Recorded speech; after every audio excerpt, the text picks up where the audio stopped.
struggle with other obligations in the deen, and we ask Allah to make Ramadan, the fasting of Ramadan, a means for them to fulfill the other obligations.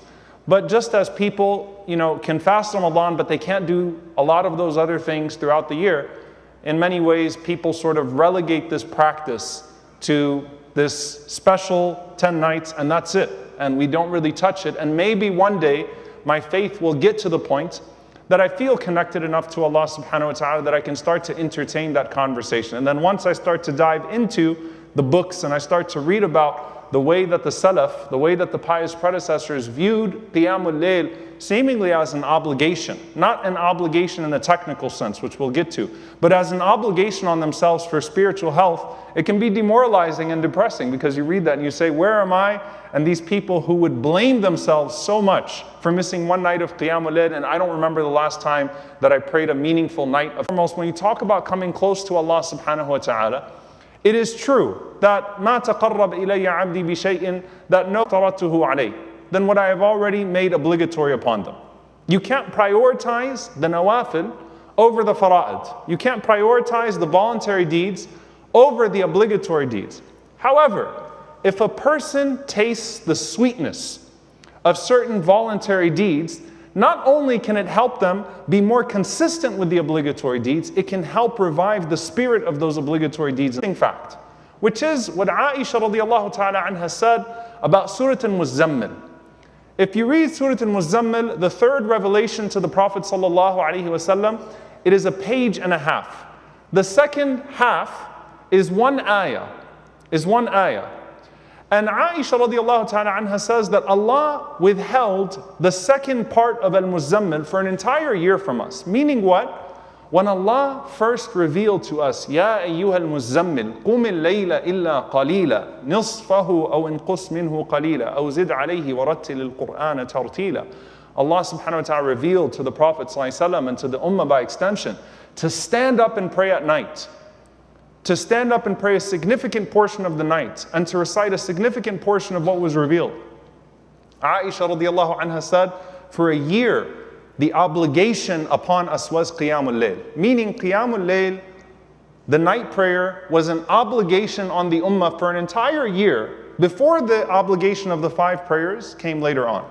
Similar to how we have ayyam and ma'dudat, some days that were obligatory for fasting.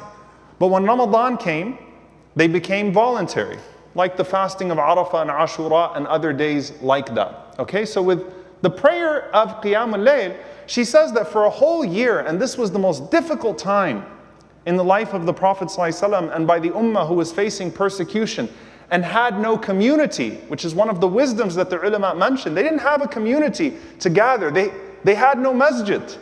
They had Dar al-Arqam to sneak into and to study and to do what they could. But everyone really had to pray by themselves. For a whole year, she said, we all prayed until our feet would swell. And then Allah subhanahu wa ta'ala revealed the second part of it, which rendered the night prayer voluntary, but the Prophet ﷺ still maintained the habits.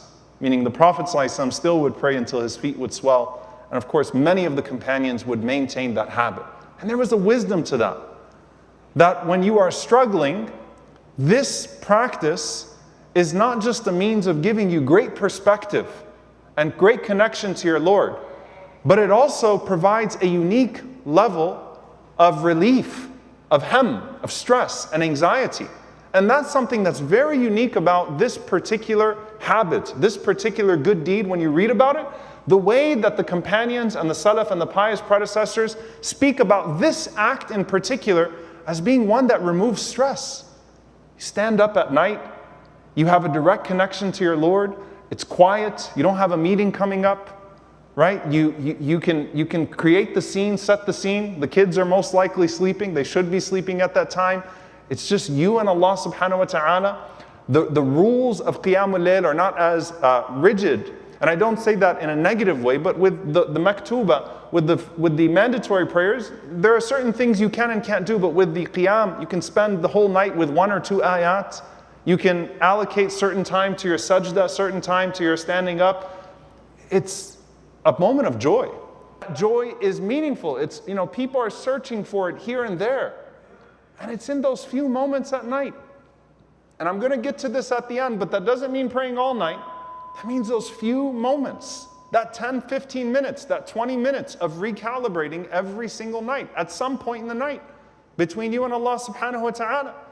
Al-Imam Hassan al-Basri rahimahullah ta'ala, he was asked, مَا بَالُ الْمُتَهَجِّدِينَ بِاللَّيْلِ مِنْ أَحْسَنِ النَّاسِ وُجُوهًا. He said, how come the people that sleep the least at night have the freshest faces during the day? It's as if they're energized. قَالَ لِأَنَّهُمْ خَلَوْا بِالرَّحْمَنِ فَأَلْبَسَهُمْ مِنْ نُورِهِ. Subhanallah. He said, because they spent the night in seclusion with the most merciful. So Allah dressed them with His light. Sa'id ibn Musayyib rahimahullah ta'ala, he said, إِنَّ الرَّجُلَ لِيُصَلِّي بِاللَّيْلِ فَيَجْعَلُ اللَّهَ فِي وَجْهِهِ نُورًا يُحِبُّهُ عَلَيْهِ كُلُّ مُسْلِمٍ. That a person spends the night praying to Allah subhanahu wa ta'ala in seclusion with their Lord. And so Allah subhanahu wa ta'ala gives them nur, gives them light, gives them something that would connect them with every single Muslim. To the point, when you talk about al-hubbu fillah, when we love each other for Allah subhanahu wa ta'ala, you see a brother, you see someone in the masjid, brother seeing brother, sister seeing sister, and right away you love that person for Allah subhanahu wa ta'ala. So you know there's a sakina, there's a tranquility that is coming from that person. قَالَ فَيَرَاهُ مَنْ لَمْ يَرَهُ قَطْ. A person would see that person for the first time. فَيَقُولْ إِنِّي لَأُحِبُّ هَذَا الرَّجُلِ. And he would say, you know, I really love that man for Allah subhanahu wa ta'ala.